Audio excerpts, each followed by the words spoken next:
자, 이번에는 타당도 분석에서 내용 타당도 분석을 한번 살펴보겠습니다. 자, 검사 문항들이 측정하고자 하는 내용 영역을 얼마나 잘 대표하는지 정도를 평가하는 방법이죠. 그래서 내용이 이게 타당하냐, 우리가 이제 타당하다고 해서 타당도를 볼 때 과연 이게 겉 말고 속에 있는 이 내용이 과연 얼만큼 잘 대표하는지 그 정도를 평가하는 방법이 이제 내용 타당도 분석이란 말이죠. 자, 그 다음에 측정하려는 내용 영역에 관해서 지식이 있는 전문가들의 판단에 의존해서 평가를 한다. 그래서 내용 타당도는 이렇게 여기 NE는 특정 문항이 내용 영역을 잘 측정한다고 평가하는 사람의 수예요. 그 다음에 N은 전체 평가자 수예요. 그래서 여기는 이제 우리가 내용 타당도 비율을 이렇게 보시면 되겠습니다. 자, 그 다음에 내용 타당도 비율은 값에 명확한 기준이 없고 내용 타당도 평가보다 문항에 대한 평가자들의 단순한 일치도를 나타내는 것으로 해석하고요. 내용 타당도 분석의 신뢰성을 높이기 위해서 내용 영역을 자세하고 정확하게 기술하는 것이 중요하다. 그래서 이제 우리는 우리가 잘 생각해 봐야 될 건, 자, 우리는 신뢰도하고 타당도, 신뢰도, 타당도. 자, 이거를 우리가 잘 이해를 잘 하시면 되겠습니다. 자, 신뢰도라고 하는 것은 내가 어떤 것을 측정을 했을 때에 그게 과연 이게 믿을 수 있는 거냐. 자, 이게 말 그대로 이거 믿을 수 있냐. 믿을 수 있는 것에 대해서 우리가 이게 값을 말하는 것이고, 그 다음에 타당도라고 하는 것은 그것이 과연 적합하냐, 적합성, 적합한지, 적당한지, 적합하고 적당한지. 자, 그래서 우리는 이것이 이제 적합하냐, 또 적당하냐, 이것이 과연 당연하냐, 타당도, 과연 타당하냐. 자, 이런 것들을 이제 우리가 숫자로 표현을 하는 것이죠. 그래서 이제 예를 들어서 타당도가 높다. 당연한 타당도가 높으면 이것이 적합하다는 거죠. 그게 마땅하다는 거죠. 그게 잘 맞는다는 거죠. 자, 그런데 또 그렇다고 해서 신뢰도가 높은 것은 아니다. 신뢰도와 타당도는 어떤 면에서는 이게 뭐 같은 맥락이 아니죠. 그래서 신뢰할 수 있냐? 그래서 그걸 보는 게 신뢰도고, 믿을 수 있는지, 그 다음에 이게 과연 적합한지 아니면 타당한지 그 정도를 보는 게 우리가 타당도다. 자, 이렇게 우리가 보면 되겠어요. 자, 그런데 이 내용 타당도라고 하는 것은 어떤 우리가 측정하고자 하는 그 안에 있는, 속에 있는 내용들이잖아요. 자, 그래서 그 내용을 분석하는 거예요. 내용도가 과연 타당한지 그걸 분석하는 거예요. 그래서 내용 타당도 비율은 값에 명확한 기준이 없다.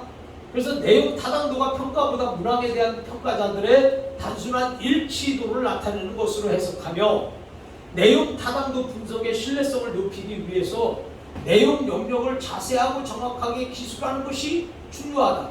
자, 그래서 타당도 분석의 신뢰성을 높이기 위해서는 당연히 여기 내용 영역을 자세하게 적어야죠. 그리고 정확하게 기술을 해야 그래도 신뢰성이 높은 거잖아요. 자, 그런데 예를 들어서 어떤 설문지를 했습니다.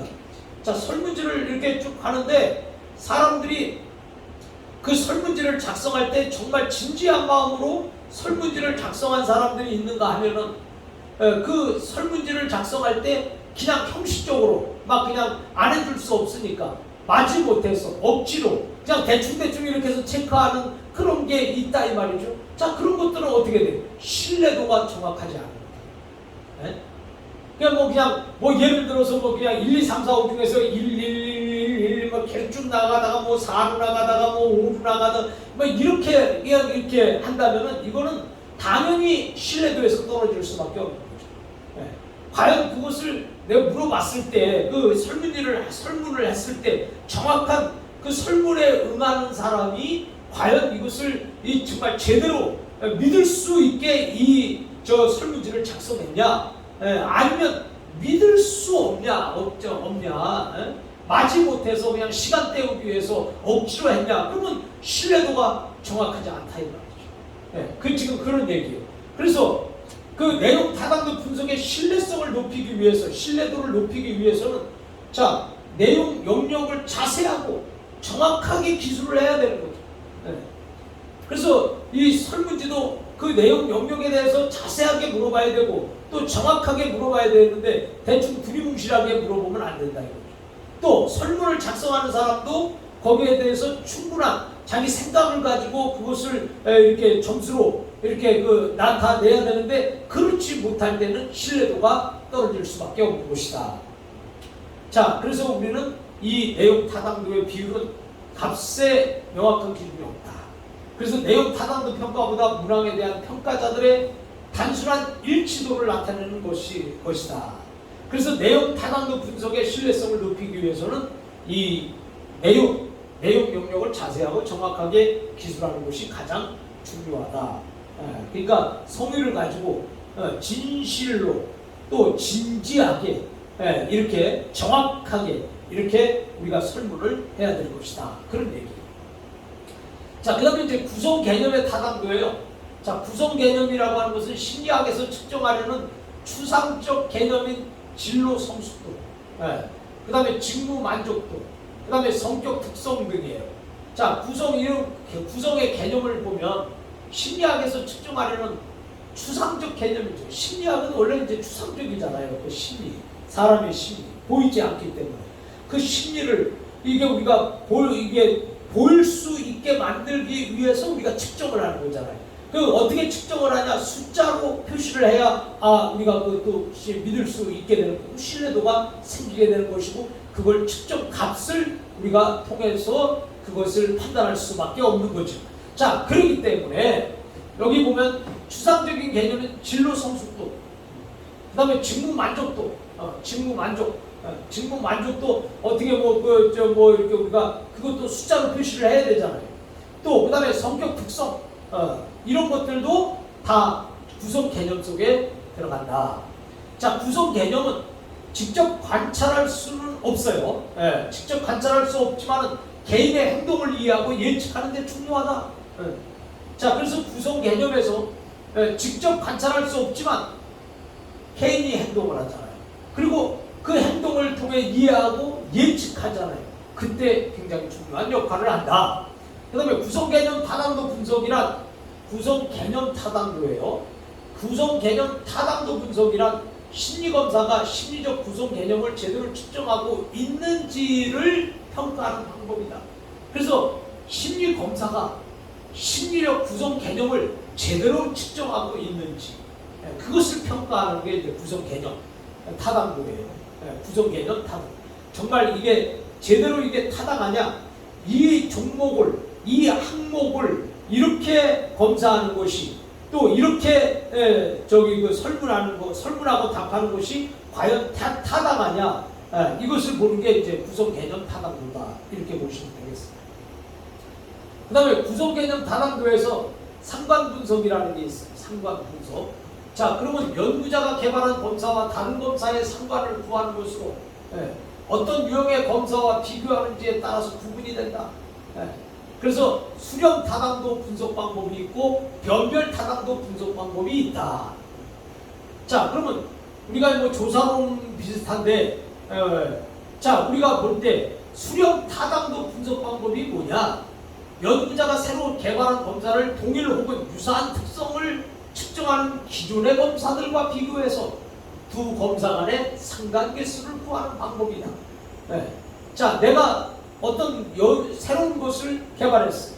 자, 새로운 것을 개발했는데 자, 기존에도 이미 내 앞서서 개발한 사람이 있다 이거예요. 그 내 앞서서 개발한 사람들이 있는데 그 개발한 사람들의 검사를 두 가지를 비교해서 검사를 비교해서 과연 여기에서 정말 상관이 얼마큼 있냐, 서로 이 관계가 서로 간의 관계가 얼마큼 있냐. 자, 요 상관계수를 구하는 방법이 바로 수렴 타당도 분석 방법이다. 그 다음에 변별 타당도 분석 방법이 있어요.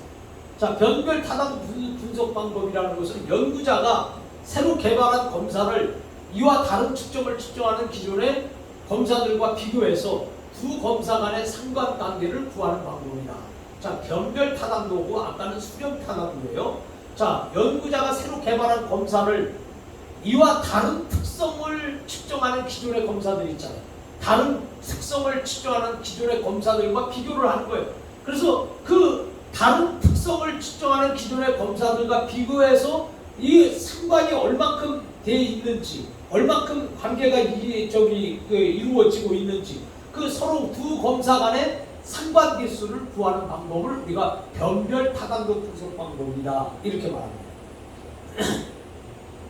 자, 그 다음에 이제 구성 개념 타당도에서, 자, 이번 두 번째는 요인 분석이라는 게 있어요. 요인 분석.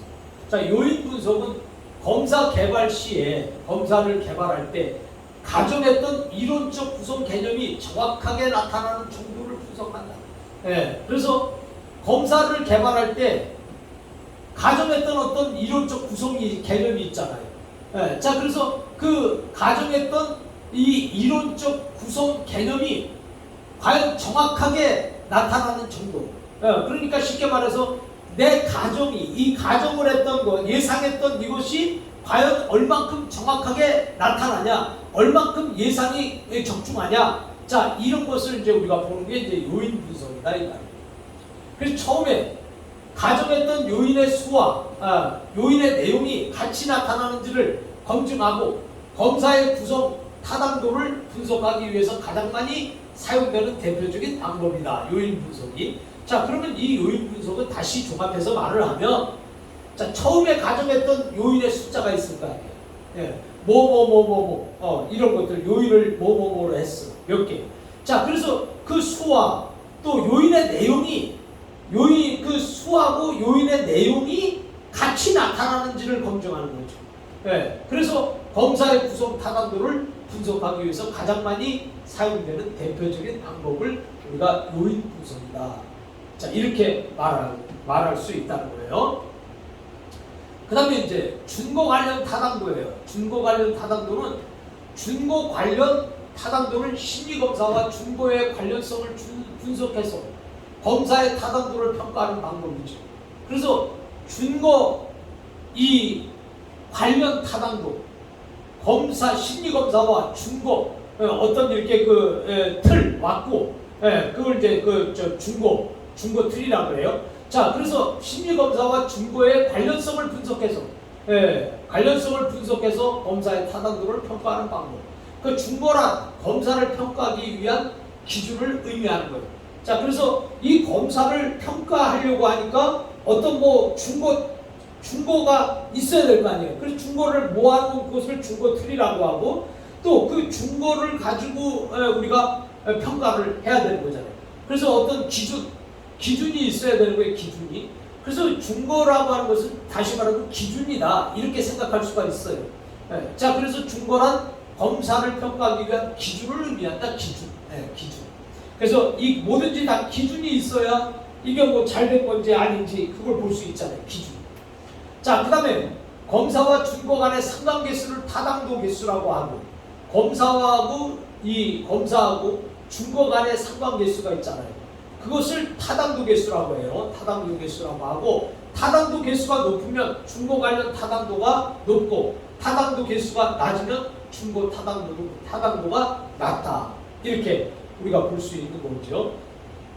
그래서 타당도 계수를 구하는 방법에는 예언 타당도와 공존 타당도가 있다. 이렇게 여러분이 생각하시면 되겠습니다. 자, 그러면 이 예언 타당도 분석 방법이라고 하는 건 뭐냐? 자, 예언 타당도는 검사의 타당도 개수를 구하기 위해서 오랜 시간을 기다려야 한다는 단점이 있어요. 자, 근데 공존 타당도라고 하는 것은 공존 타당도 분석 방법은 예언 타당도 분석 방법이 시간이 오래 걸리는 데 비해서 좀 더 빨리 타당도 개수를 구하는 방법입니다. 현 시점에서 구한 의미가 타당한지에 대해서 논란이 있을 수 있습니다. 그렇지만은 이 예언 타당도 분석 방법보다 시간이 덜 걸린다는 거예요. 자, 그 다음에 타당도 분석 방법 사이의 중복 개념이에요. 자, 내용 타당도가 있어요. 그 다음에 구성 개념 타당도가 있어요. 그 다음에 중복 관련 타당도. 이 세 가지 방법을 모두 사용해서 검사의 타당도를 입증하는 것이 바람직하다. 자, 그래서 타당도 검사, 이 타당도 검사는 내용, 구성 개념, 중복 관련, 자, 이 세 가지를 모두 사용해서 입증하는 것이 더 바람직하다는 얘기입니다. 자, 검사의 유형에 따라서 더 적합한 방법이 있다고 해도 다른 타당도 분석을 무시해서는 안 된다는 거예요. 그리고 세 가지 타당도 방법을 크게 보면 모두 구성 개념 타당도라는 개념에 포함된다고 볼 수가 있다. 자, 구성 개념 타당도가 이 굉장히 이렇게 좀 크게 본다고 하면 그 안에 내용 타당도도 있고 중거 관련 타당도도 있다. 그래서 타당도 방법을 보면 구성 개념 타당도라고 개념에 포함된다고 볼 수 있다. 세 가지 타당도 방법을 크게 볼 때 구성 개념 타당도라 이렇게 볼 수 있다는 거예요. 자, 그 다음에 이제 심리검사의 종류입니다. 자, 심리검사의 종류에는 웹슬러 치는 검사가 있어요. 웹슬러 치는 검사. 자, 그래서 이 웹슬러 치는 검사, 이건 이제 우리가 단순히 지능 수준을 평가하는 것뿐만 아니라 개인의 성격도 반영해주는 역동적인 도구로 사용할 수 있는 기초를 제공하는 도구로서 1981년에 만들어진 거예요. 그래서 현재 가장 널리 사용되는 성인용 지능검사 도구다. 자, 그 다음에 우리나라에 맞게 개정하고 표준화한 것이 1963년 KWIS 지능검사를 만들었다.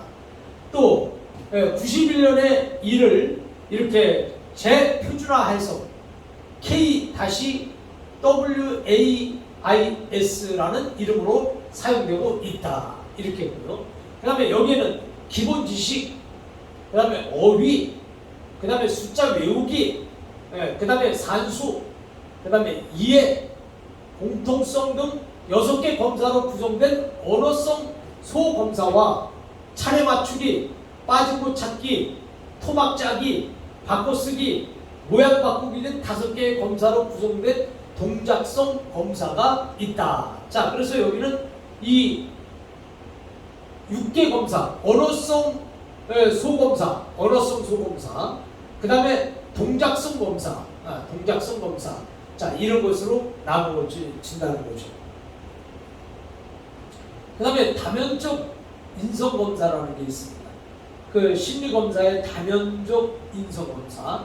자, 다면적 인성검사는 정신병리적 측면의 검사로 미네소타 대학의 해서웨이와 맥켄지가 임상진단용으로 만든 성격검사예요. 자, 이거 보면요. 다면적 인성검사는 정신병리적 측정의 검사다. 그러니까 정신병리적이니까는 정신적으로 이게 문제가 있는 정신적으로 병적인 어떤 것을 그 개념에서 나오는 자 이런 검사다. 그래서 병리적 측면의 검사다. 자 이렇게 해서 이제 우리가 다면적 인성 검사라고 말을 해요. 그 다음에 임상 척도와 타당성 척도로 구성되는데 임상 척도도 있고 타당성 척도가 있는데 임상 척도는 심기증, 그 다음에 우울증, 자 히스테리, 정신질병, 남녀 성향, 편집증, 정신세약증, 조현증, 그 다음에 경조증, 사회적 내향성의 하위 검사가 있다.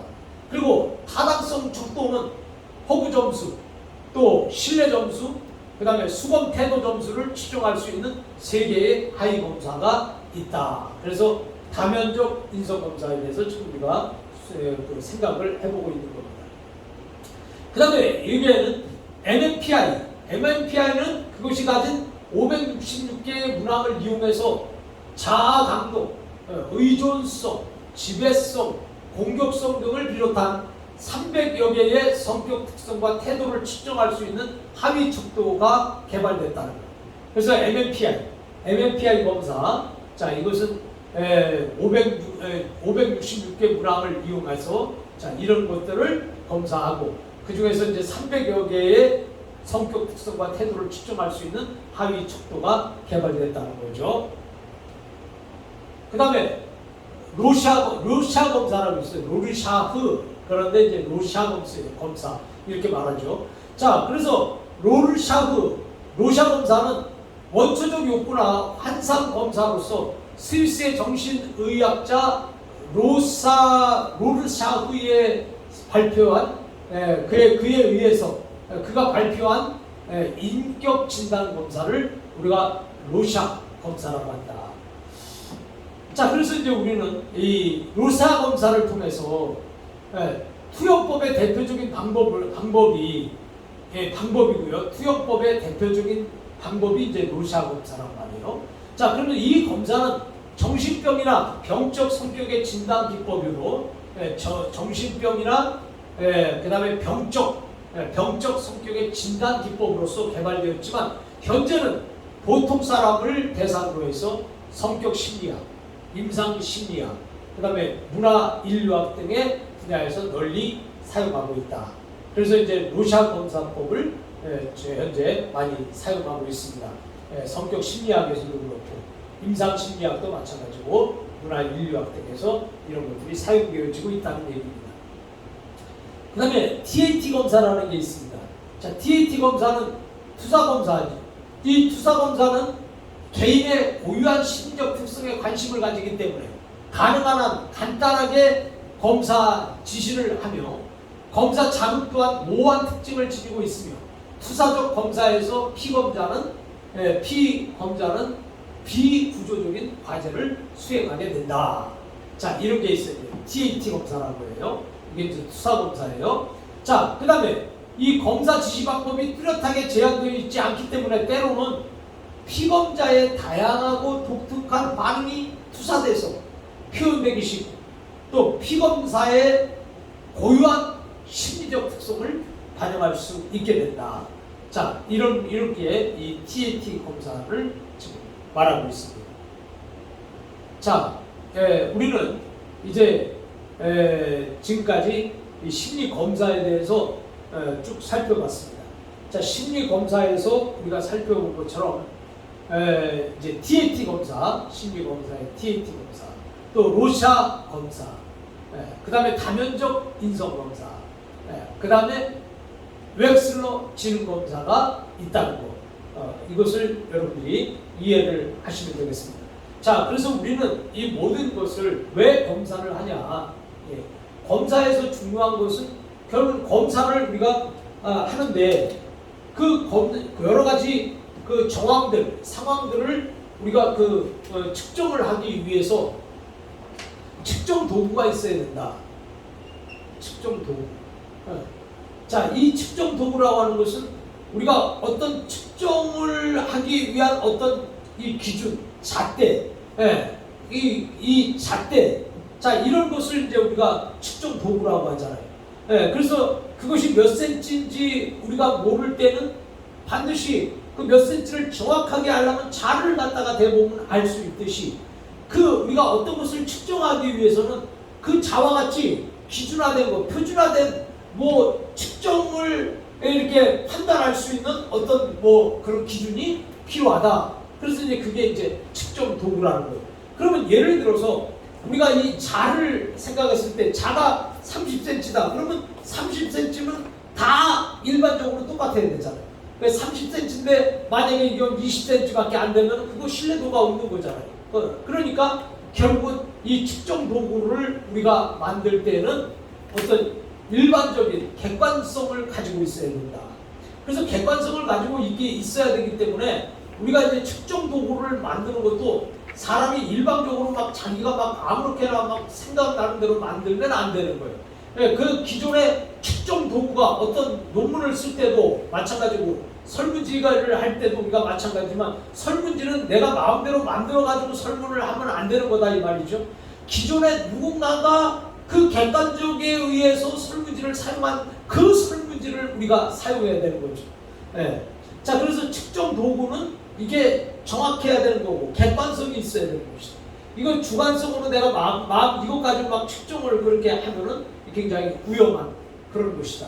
그래서 우리가 측정 도구로 흔히 쓰이는 게 설문지다. 설문지. 자, 이건 양쪽에서 우리가 흔히 쓰이는 거다 이거죠. 그래서 여러분들이 이제 측정 도구에 대해서 살펴보았습니다.